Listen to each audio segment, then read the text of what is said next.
Hello guys, welcome to our channel. Today I am going to show you how to delete Instagram chat from both sides.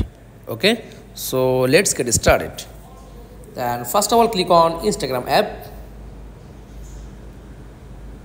Then tap on messenger option. Okay, then click someone. Then send message. Okay, then send. Then click on middle option, just tap and swipe up,